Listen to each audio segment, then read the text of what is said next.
listening to Your Ultimate Life with Kellen Flukiger, only on LA Talk Radio.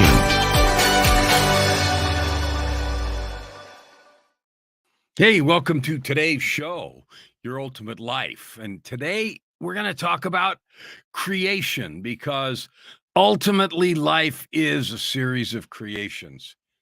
A series of creations. Sometimes we get the idea that life is a series of things that happen to us, outside of us. And I use this crazy background here on purpose. You know, it's a little bit funny. It's a picture of, I created it on one of those AI art sites. And I have, I don't know, a couple thousand pictures that I've created there of all kinds of things. And this particular prompt, if you're not watching video, is when I put in about creating the universe or creation or something. And there's a figure in the middle that's, long hair and holding planets in his hand and that sort of thing. And, it could be a depiction of the creator or the creation of the universe or whatever. And I use that background on purpose because I wanted to talk about creation. When we think of creation, mostly we think of some magical act of wand waving, ununderstandable stuff. Well, let's get down to earth here. You created your coffee this morning, if you drink coffee, which I don't, but if I did, I would have created it. You created your breakfast. Okay, we know those things, and it's like, duh, so what, Kellen?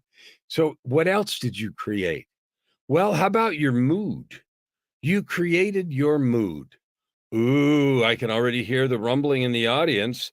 I did not. I was on my way somewhere, and that idiot in front of me cut me off, and they created my rotten mood. The fact that I flipped off whatever, and I didn't create that. Yeah, you did. You did. So let's talk about how that's true, first of all, and more importantly, how to do something useful with it. Because the fact that you created it is interesting, but not enough, right? All right, so let's figure this out.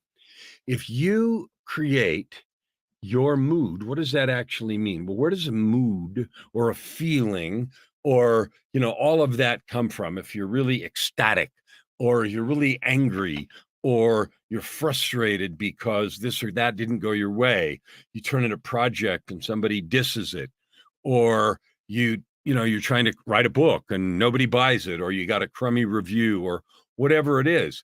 So those external things happen. So let's use something simple and easy to understand before we get to a little bit more complicated stuff. The principles are true all the way through. So I live in Edmonton, Alberta, Canada. So you can generally call all of that up here the frozen north. Although kind of fun, the super El Nino that's happening this year means that it's really warm. Compared to normal. I saw our average temperature thing the other day. It said we are 9 degrees, and that's Celsius, above normal. So it's about 16 degrees Fahrenheit on average above normal. And so we're right about freezing all day, right about 32 Fahrenheit. If you're in the US, 0 Celsius, if you're in that place. And normally the average for this time of year in December, right when we're coming up to the solstice here in a week or so, would be -10. Centigrade, which would be about 8 or 10 or something degrees Fahrenheit. So that's what it normally is in the winter, and it'll be that way till April, right? But we're having a warm spell anyway. So let's talk about snow for a minute. It's got sidetracked on the El Nino. It snows outside. Now I can look at the snow and I can say, dang, that means it's cold. Darn, I wanted to do this and I needed it to be clear. Or I can say, yay, it means my ski resort's going to have some fresh powder. Or I can say a lot of things. Now, what happens when I see it and then I have this thought? Well, what happens is we interpret it. I interpret the snowfall as good or bad. My interpretation, you know what it does? It causes your body to secrete chemicals in your bloodstream. So if I get pissed off at the guy that cut me off on the freeway, or the fact that the snow's in the way, and I believe that's a bad thing, and believing is really important, we'll get into that in a minute, my body obliges and produces angry chemicals, cortisol, adrenaline, and stirs up a neurochemical cocktail that makes me feel upset. It might manifest in your stomach. You get upset, your shoulders get tight. You might bark at somebody and then say, "Oh, sorry, I'm having a bad day." All true. Same thing. You wake up, your back hurts a little. I say that because, I'm 68 and I wake up that way sometimes. A little gotta do some stretches to work. Oh, it's gonna be a suck day. My back hurts. Crap, I gotta get some medicine. Oh, I'm out of pain pills or whatever I might say, right? Or I didn't sleep good enough. Darn it, I'm gonna be tired today. Rah, rah, rah.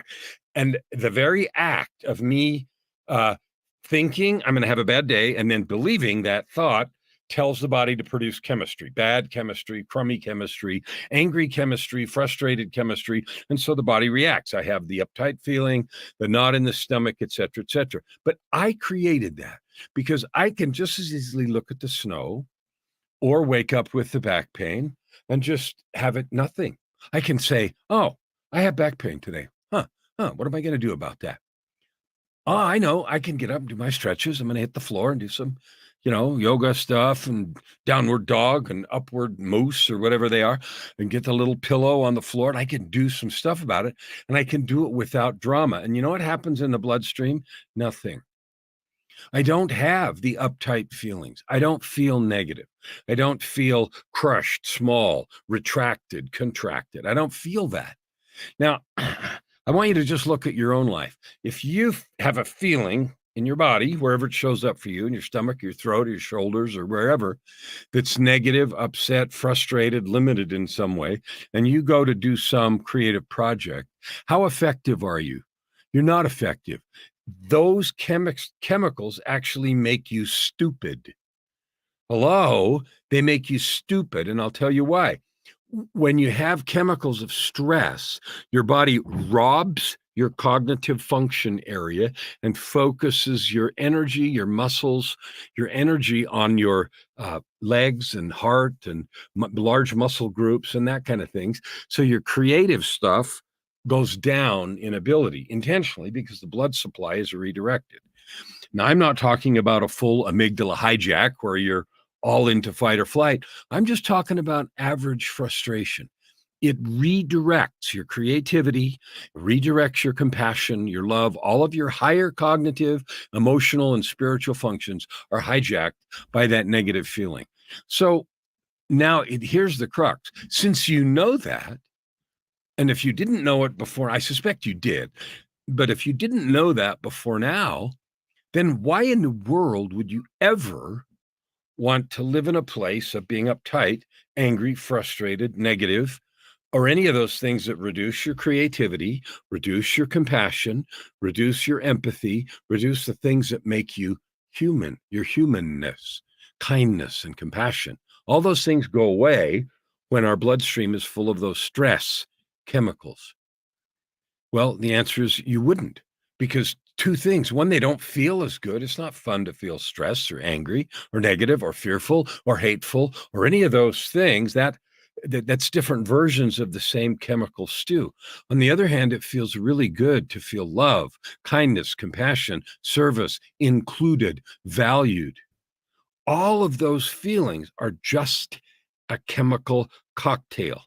So then the obvious answer is no. Of course, I wouldn't want to feel that crappy one on purpose. I wouldn't drink the poison on purpose. I'd rather drink the good juice.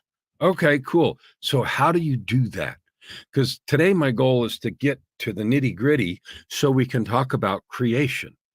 Because today is about creating your life.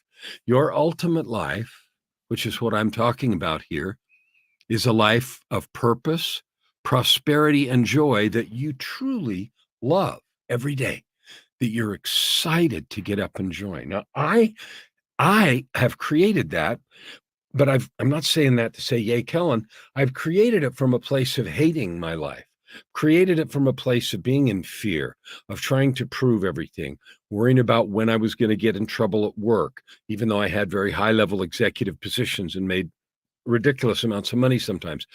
There were other things going on that were negative. And so I lived in that soup of worry and fear and jealousy and anger. And it did exactly what I said. It limits your creativity, it limits your ability to get along, and it does a whole bunch of other negative stuff that's not a lot of fun.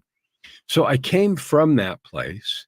And starting in 2007, which is now 16 years, I chose to start life again in a new way and to say, look, I don't want to live like this anymore. So that's what I've been doing for 16 years, is figuring out how this works and how to on purpose create a life where every day is full of purpose, prosperity, and joy. So as I get ready for this conversation, I think about what can I talk about that will be valuable to you right here, right now, in this holiday season, where maybe you're rejoicing, or maybe you're lonely, or maybe you're having a positive experience, or maybe you're wondering why you're left out of everything. Maybe you hate the holidays, maybe you love them. The reason for putting this here is to offer you an option, because the truth is you create your life. Now that you know that, then the key will be, let's go about creating it intentionally so that it expresses itself like I want it to, so that it feels like I want it to, and so that my experience every day is one of purpose, prosperity, and joy. All right. So back to where we were with having a chemistry full of negative things. When you have your blood chemistry like that, chemicals take some time to process.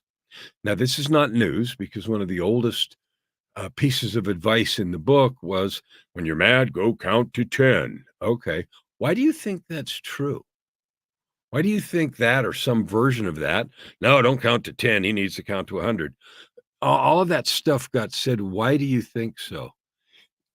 It is to give your body time to process the chemistry.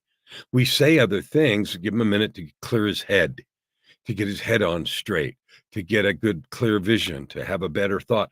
All of those are different ways of expressing the same thing.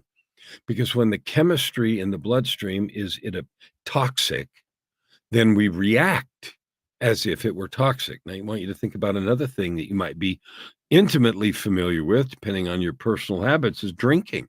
If you drink a certain amount of alcohol, and I used to be a wild ass drunk before I changed my life in 2007, you can't make rational and good decisions. Why? Because the blood chemistry is off. Your neurotransmitters are the same thing. It doesn't make you stagger around and crash into poles, but your decision-making capability is just as sucky. What's the answer when you have alcohol in your bloodstream? Well, you have to let it process. They used to say things like, bunch of black coffee and everything. No, then all you have is an agitated drunk. Alcohol takes a certain amount of time for the liver to create the chemicals necessary to process it and clean out your bloodstream. Your other blood chemistry is exactly the same. That's not bad or good, it just is. So knowing that, the idea of taking a break, counting to 10, walking around the block, clearing your head, taking a breath, any way you want to say that, is a fabulous thing, because it gives your body, your bloodstream, time to clean out. It also gives you time to pump other chemicals into the bloodstream by what you think. See, now alcohol's different. You can't put other chemicals in there to neutralize it. So that is an example of processing. But how you feel at any given moment is the result of a combination of all that neurochemistry. That's what you feel like.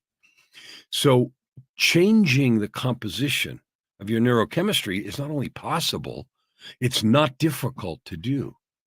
You can cause your glands, the elements in your body that secrete those neurotransmitters, to give you positive ones: dopamine, serotonin, oxytocin, anandamide. Anandamide is called the bliss molecule. We'll talk about that one in a minute. It's one of the most recent discovered neurotransmitters, and it's really cool. The bliss molecule is kind of the name of it, and it's fun. We'll talk about that a little bit more in a bit. But anyway, so if you got angry chemistry, cortisol and adrenaline, and you're pissed about something because of whatever happened, you have two things you can do. One, you can take a break, 1 minute, 5 minutes, 10 minutes, an hour, a day. to process that and get a clearer view, because the negative fight or flight, angry, retribution, revenge chemistry is out of your bloodstream. And you can do both. You can do that, and you can change the chemistry of your bloodstream by changing your thinking. Now, let me give you an example. If you see a picture on the wall of a lion, and you know it's a picture and you know it poses no threat to you, you don't get uptight. You don't recoil in horror and fly out of the seat, or you run away. I mean, you don't do that. Why? Because you don't believe it's a threat. On the other hand, if you see a picture, and this is the point of 3D theater and IMAX and all the rest, if you see a picture that feels real to you, then you believe there is a danger or potentially a danger. You have a belief. It is that moment of belief that triggers the production of neurotransmitters. That belief is what does it. So if you see something and you don't think anything about it, it doesn't create a reaction. If you see something and you stamp it with a belief, that triggers the emotional reaction, positive and negative. So if you want to change your chemistry, then you need to think and believe in positive things. So for example, some bad thing happens. You lost a deal at work. Your first tendency is to get all uptight, start to blame somebody, feel hopeless, helpless. You're going to lose money, die under a bridge, whatever it is. And for a moment, you believe that. The chemistry comes, you're uptight, you're in a knot. Then you sit down and you say, wait a minute, I've got 3 other deals in the pipeline. This is not going to happen. I'm not going to get fired. Probably not. And you start to believe those things. What happens? Your blood chemistry changes. We describe it in different terms. You feel better. You get unstressed. Those are the words that we use to describe what's going on chemically. All right. So I'm done with the heavy duty emphasis on chemistry. I didn't want to spend the whole time talking about that, but I want you to get a clear picture of how this works and why I'm saying you control your life experience. You control your life experience by what you believe is possible. Because remember, the belief is what stamps it with the, it's like, okay, squirt the neurochemistry, squirt the good feelings, squirt the bad ones. So learning to look at things with a neutral eye, okay, this is, what am I going to create here? Or a positive one, there must be a pony in here somewhere. You've all heard that story about, there's a door open and there's a great big pile of horse poop, and one kid runs in and cries and sits in the corner. Another kid runs in and starts digging around in the horse poop. And someone asks him what he's doing, and he said, oh, with all this horse poop, there must be a pony in here somewhere. All that came just from a different perspective. And we laugh at it and think it's funny, but it's true. Real. And he was feeling the excitement digging through the horse poop. Why? Because he believed there was a pony in there somewhere. Now, all of that is just some preamble to give some science behind what I'm going to say about creating your ultimate life. When I say to you, I've created a way to be happy all the time, it's not Pollyanna. I'm not pretending away negative things. I'm not, it's not true that negative things, whatever they are, I don't even know what that means anymore. But it's not true that things I didn't desire or didn't expect don't happen. Of course they do. They happen all the time to me, like anyone else. There's a leak in the roof, the car breaks down, all of the things that happen, it just happen. What I have learned to do is to simply ask this fundamental question. So I'm going to give you some tools now. These are creation tools. They're like hammers and screwdrivers to build something. And the thing you're building is your ultimate life, a life where you're happy all the time instead of pissed off sometimes. You don't have to be angry. You don't have to live angry, frustrated, blaming other people. You don't have to do that. And you don't have to be a doormat or be stupid in order to have that. You can have it by being intentional and intelligent. So here's one of the tools. Suspend judgment.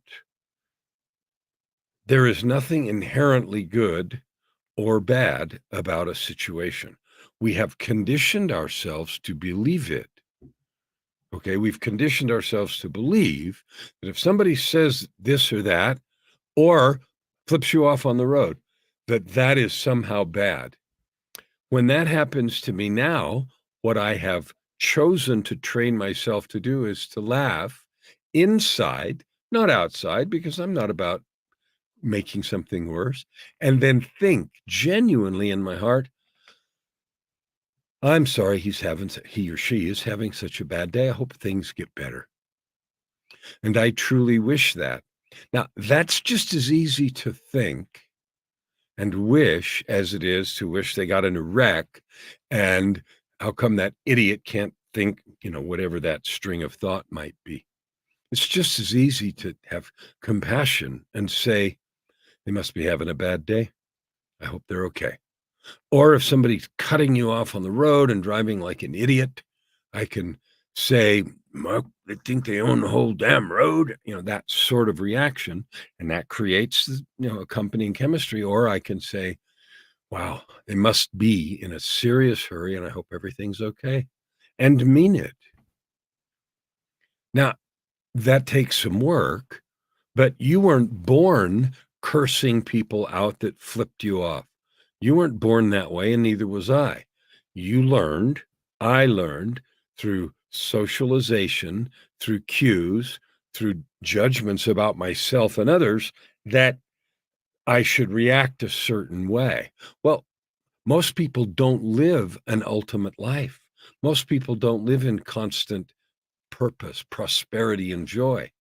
In fact, they live the opposite of that, which is sort of bashed around here to there by circumstances. Having a good day depends on the outside, things going well for me, good stuff happening. Then I have a good day. What would it be like for you if your good days didn't depend on that? You could have a good day anytime you wanted. Now, it's coming up to holidays. Today's Tuesday. Next Monday's Christmas. You can have a positive day or you can have a rotten day. Every day between now and then. Whether you get anything, people acknowledge you, good things happen or bad things happen because you said so. I want you to think for a moment about what power that gives you as a creator. So today we were talking about creation. That was the name I gave this episode. You're a creator. You can create anything you like. Well, these are the tools. So the first thing is understand that you do create your life experience. You may have done it unconsciously up to now by having been taught to be reactive and then continuing in that reactive mode. Or you can do, here's a magic phrase, notice and choose. Notice and choose. Most people do not take time to notice what's going on inside of them. They experience it, anger, frustration, negativity, and then react to it. Someone does something you don't want, you react, you yell at them, or you give them the cold shoulder, stomp off. Instead, notice, that person did X, and then ask yourself a simple question. Okay, they did X. What do I wish to create? I'm in charge here. What do I wish to create? And I'll give you another it's not silly, but small, that's a better word, small example. I joined a networking group some years ago. And the particular networking and group I joined was a BNI, Business Networking International. And they have rules. And one of the rules is in a given chapter, you can only have one member, a certain category, one plumber, one, whatever, one mortgage broker, one residential real estate agent. And they do that because their mantra is passing referrals. And if there were 15 or 2 even of the same profession in a given chapter, now that you can go join a different chapter, but in each chapter they limit it to one, vertical, one professional vertical. And I joined as a coach, more specifically a business coach, meaning a focus on helping people grow their businesses, work less, create more sales, provide better service, improve their sales force, the elements in creating better business. Right as I joined, I was able to join this chapter because there was a business coach there and they left. They were going to go across country for a little while, a few weeks or months, to do a project. So they left that chapter and the seat was open. I had an interest in meeting the fellow just to get to know him. And I love meeting people and getting to know him. So I made an appointment with him. They call in BNI, they call it a 1-to-1, where you sit down together and chat about each other's business and you learn something. So we had a 1-to-1 set up and I was going to go meet this fellow. And about an hour before the meeting, I got this phone call. And the phone call, I didn't even get a phone call. Sorry. I got a text. And the text said, yeah, I don't really have time to meet. Don't really want to. So I texted back and I said, okay, do you want to reschedule? Nah, not really interested. Okay, cool. So that was what was. Now, I went through this mental process at the moment because this was several years ago and I was working on this stuff that I'm telling you. I thought, well, that asshole, I could be really mad and call him a jerk. And especially since he said he didn't really want to meet at all. Like, what a weenie, right? I mean, I could have easily felt like that. And the thoughts paraded through my mind, but because I was working on this whole framework, they didn't go through me. They were kind of over there, like on the stage. And I thought, well, I could put these actors on stage, be mad, feel disrespected, think the guy's a jerkwad or whatever. I could have put those actors on stage. Instead, I did what I just said. I backed up and I said, okay, cool. Given what is, he's canceled the meeting and doesn't want to reschedule. That's the truth of what is. All the rest I made up. He's being rude. He doesn't care. He thinks I'm competition and he's mad at me. I could make up a whole bunch of meaning. The only facts I knew, meeting is canceled, no reschedule. So those were the only facts. So I thought the question, given what is, meeting canceled, no reschedule, what do I want to create? I thought about it for a minute and I thought, well, if I'm in charge of this, I don't want to create hate. I don't want to create negativity. I don't want to create animosity. I don't really want that. So what do I want to create? Well, I want to create the opportunity to talk maybe later, maybe in a few months when he comes back. I want to create the opportunity to keep things nice. So instead of even feeling angry, now I could have felt angry and then sent a sort of non-committal, okay, fine message. But instead, because of what I wanted to create, I sent a message back that went like this. Great. I hope you have a fabulous time in a new thing that you're doing. And perhaps we'll get a chance to connect when you get back. Now, I have no idea what he didn't answer. So I have no idea what he expected to get back. I have no idea if he even cared. But how it left it is my body was full of equanimity and peace. I felt great. I genuinely looked forward and I did see him later. We never actually scheduled the 1-to-1 to get to know each other well, but I did see him later when he came back in a place where I met other people. And so I knew who he was, what he looked like, and we waved and were pleasant and everything. But it turns out he never really actually wanted to have a meeting. I still don't know why, but we left it because of how I chose to act. Two things. One, no negative stuff was expressed. And two, I experienced no negative emotion. Now, that's a long explanation of a very small situation, but it illustrates the power that you have to create your life. And by that, I mean create how you experience things. So let's talk about more profound, important things. I want you to think right now of two areas in your life where you want some significant change. You really want something different. Now, I don't know what they might be. It might be a relationship problem, and it might be an income problem. And I say problem because that's probably how you think about it. It isn't really a problem. It's a project.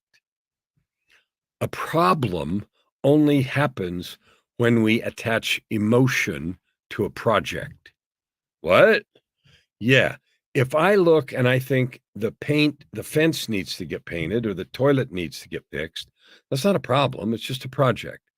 If I say, I don't want to do that, how come? I have turned the project into a problem. I have created a set of negative feelings and, done whatever the consequential damage is to myself and maybe people around me by being negative. So I want you to keep that distinction in your mind. Every single one of us every day has things, activities, events that don't go like we want them to. We have a picture in our mind, I want this to happen, and it doesn't. Maybe a little bit off, maybe way off. You get to decide if that's a problem or a project. You get to decide to ignore it. You get to decide to stomp around and be pissed off about it. You get to decide to look for the friggin' culprit and blame, or you get to decide, okay, I'm not going to ignore it, but I need to do something to fix it. What do I want to do? In complete harmony and peace, and turn it into a project.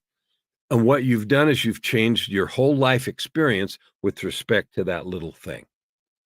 Now, you may think to yourself, well, that sounds fine for pissant little things like a message from some guy or some small thing, but I can tell you from personal experience and from many, many clients, it works in those little situations. It works most powerfully in the gigantic earth-shattering monster situations that blindside you, the blindside from hell. The IRS empties your accounts. Your partner is cheating on you and suddenly you find out. They come in and slap you with divorce papers. Your partner at work is embezzling from you and you find out. You get fired from work. You suddenly get a cancer or other significant health diagnosis. Those situations are where this power shines brightest. Because it is in those situations, the heavies, the bad ones, the real unexpected, take your breath away, earth-shattering stuff, where we, if we do normal reactions, create a massive cascade of negative feelings. Why did this happen to me?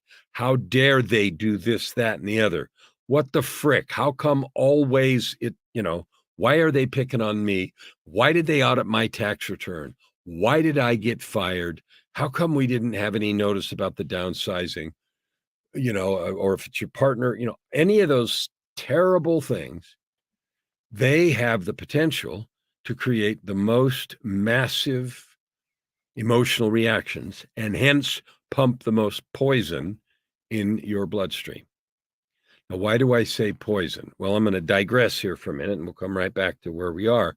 There's a book called Anger Kills, and it's written by a doctor who did a multi-decade study of people who were angry and by extension stressed or upset, which are just milder forms of those same emotional cocktails.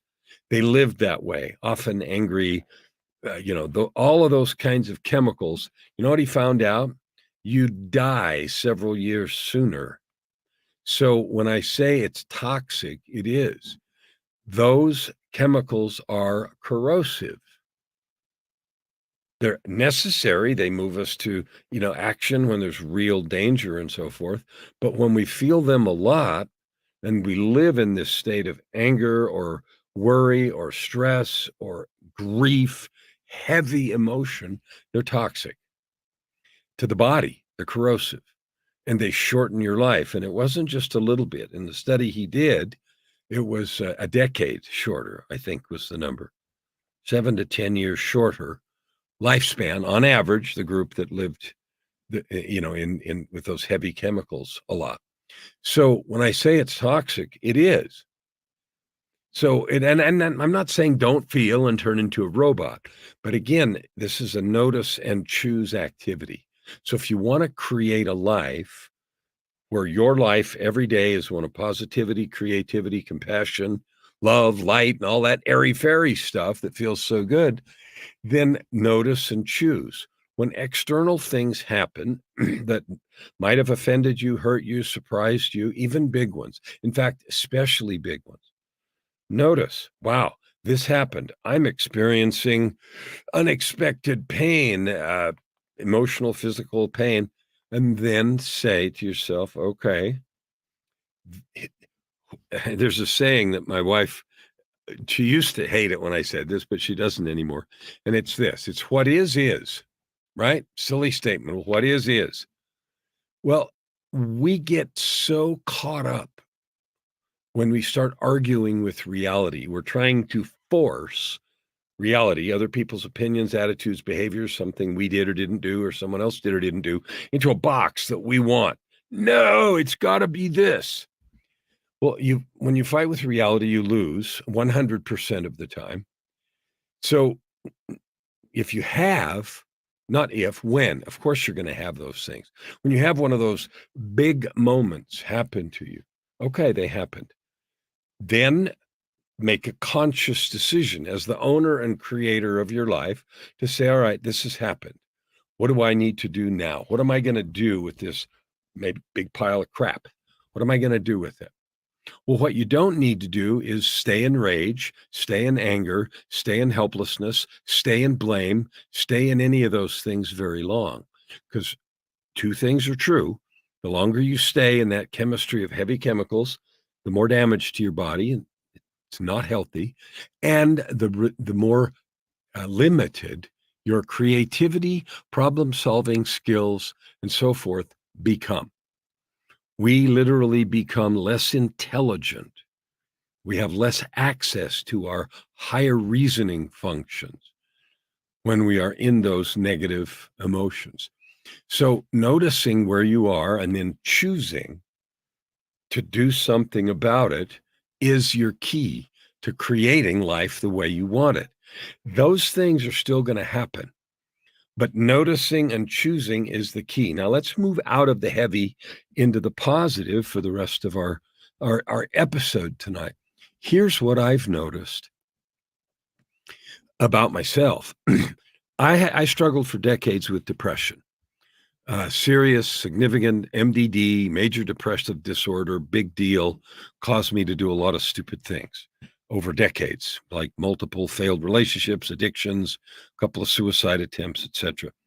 Because I believed the stories of I'm not good enough, I'll never make it, I can't this, that, and the other. In 2007, I changed and began a new life, not with the magic wand, but with a fierce determination to notice and choose. So since that time, because I've done that and I continue to do it every day, I've become an author. I've written 19 books, most of which are #1 bestsellers. Wow. And I wasn't even an author before that. But I decided, you know what? I'm going to not allow these past traumas and negative things to affect me. I started writing because I realized as I did the work to overcome this old habit I had of being destroyed by these negative emotions, that I learned a lot. And so the writing was two things. It was an outlet to tell stories, and it was also an outlet to write books to help people. It was an outlet to express the learnings that I had found and a way to share them with you. And so then that became more and more my mission, my purpose, to discover the pathway to sanity, to creativity, to this ultimate life I talk about, and to share it in as many ways with as many people as I can. So getting out of the negative is one piece, and then moving consciously and intentionally to the positive. Because if carrying those negative chemicals reduces my creativity, reduces my ability to think clearly, reduces my ability to cope positively and create positive outcomes, then going to the other end increases all those things. So that means I want healthy doses of oxytocin, serotonin, dopamine, and anandamide, especially in my bloodstream. I want those. Why? Because they make us feel happy. They make us feel creative. They bring us a feeling of compassion. We feel a sense of connectedness to others. Well, I'll tell you, you already know this. This is not news. You feel a way better sense of life and joy and fun when you're in that place of happiness. Well, here's the good news. You can go there anytime you want. The same mechanism that produces the negative ones produce the positive ones. You think a thought and then you believe it. Thinking a thought and believing it is the trigger for all of these emotional chemicals. All right, so that means you train. Notice and choose. You train yourself. Something happens. What am I going to create here? And the more you practice, the more that you really become curious. What can I create here? So I wrote a book, and instead of going, nobody's going to read it, nobody cares, I thought, wow, I wonder who I can help with this. Oh, I'm going to write this other one. I wonder who I can help with that. I decided to become a coach. A coach is a person who lives, my business is the business of people encouragement, just like an athletic coach. I hire coaches. I have a vocal coach who has helped me over the years learn to sing better and perform. And I was already in a professional choir, but I wanted to do more solo work. So I've been working for years now to do that. And I'm really excited about where it's gone and where it's come and what I can do now that I couldn't do before. But that is because I noticed, okay, I don't do this as well as I want. Part of it was because I didn't have technique. Part of it was fear-based. Part of it was that belief that I couldn't do this well. Well, you know what believing that sort of thing does, it puts all these chemicals in your bloodstream that is doubt, hold back, don't try, you can't, it won't, et cetera, et cetera. So by working both on the technique and interrupting that pattern, what if I can? Well, who says I can't? Who made that rule? What if I can create lots of music? And what if I can sing really well so people ask and so people like it and they buy it and it's good and it lifts people's souls? And it's not even about the money for me, although I do make money doing it with books and music. But the thing is, I made a conscious choice to do what? To create this ultimate life business. To serve, and the name we give it is coaching, but it's really being in the people encouragement business, blind spot protection service, anxiety annihilation business, obstacle obliteration business. My commitment is to help. This year it's 250 million, but every single person I can, as long as I draw breath. Help how?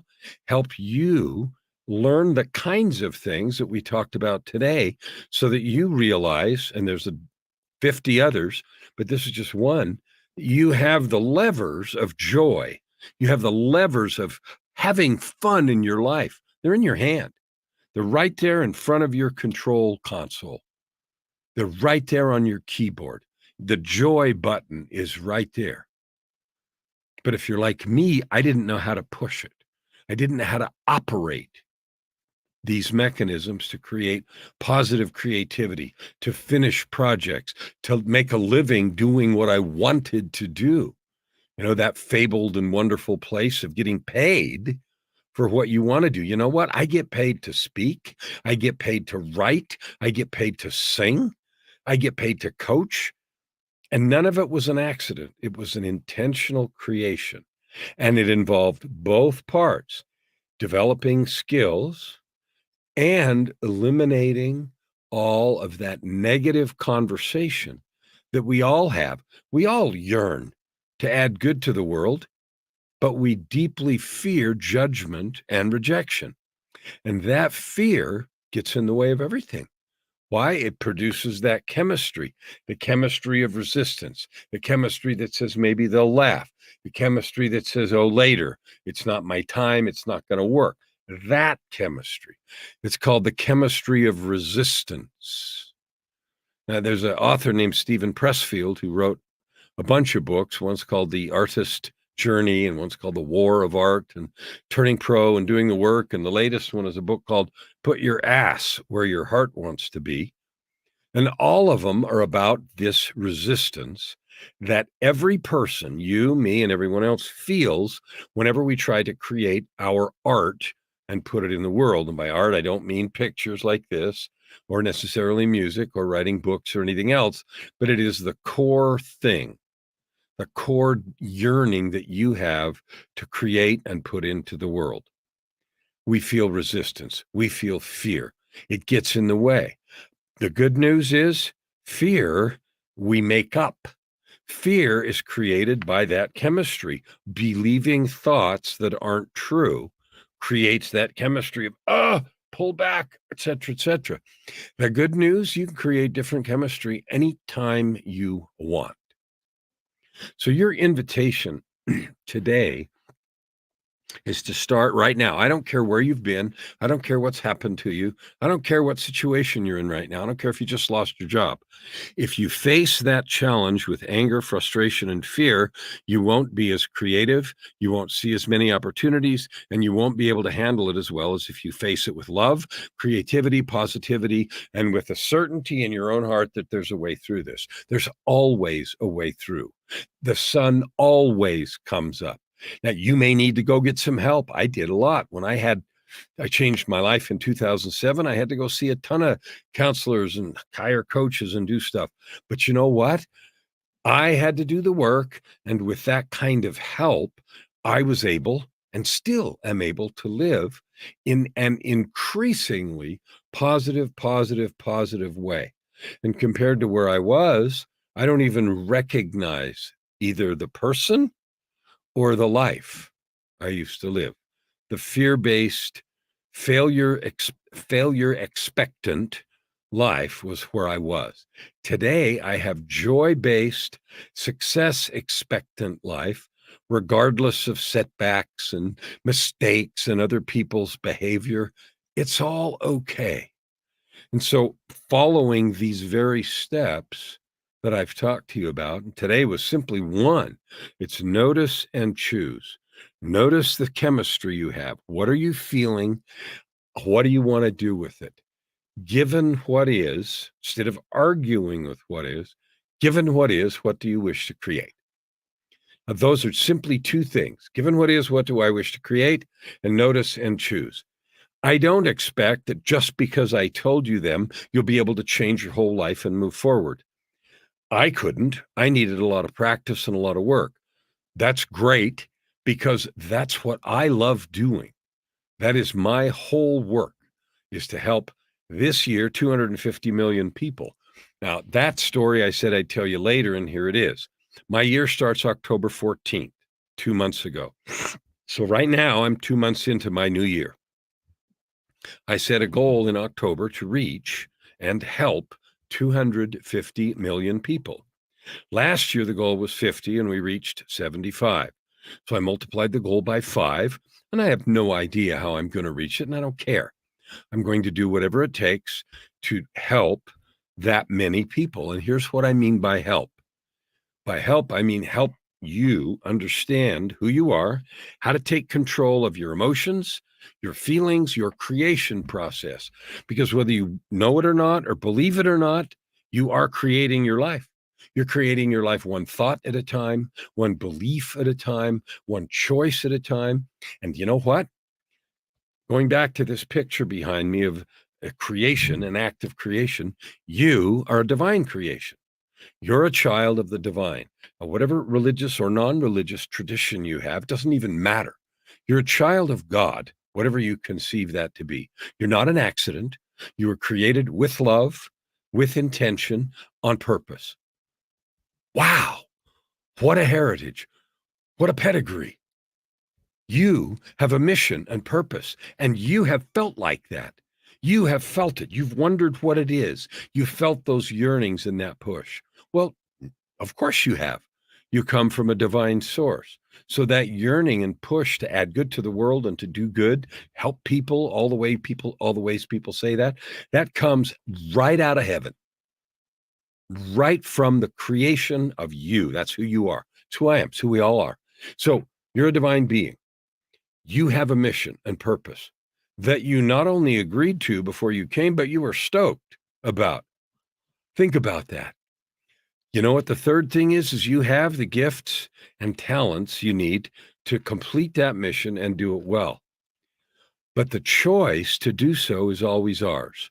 Now that choice includes notice and choose. It includes what do I want to create? It includes getting the help you need to develop your skill. A simple analogy, it will help. You want to learn to play the piano? You do it fastest with instruction. You do it fastest with a piano teacher. You want to learn to play tennis? Get a tennis coach. You want to learn to have a decent life? Get a life coach.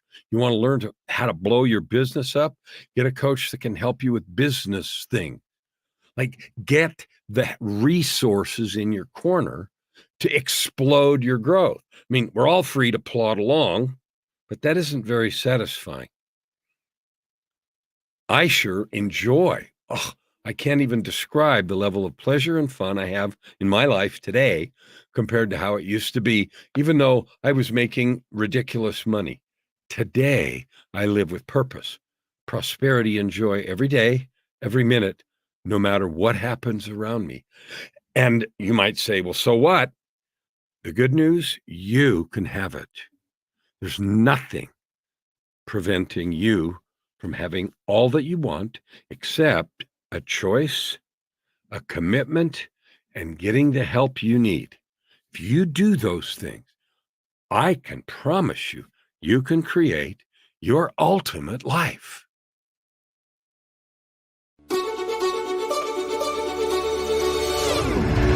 You're listening to Your Ultimate Life with Kellen Flukiger, only on LA Talk Radio.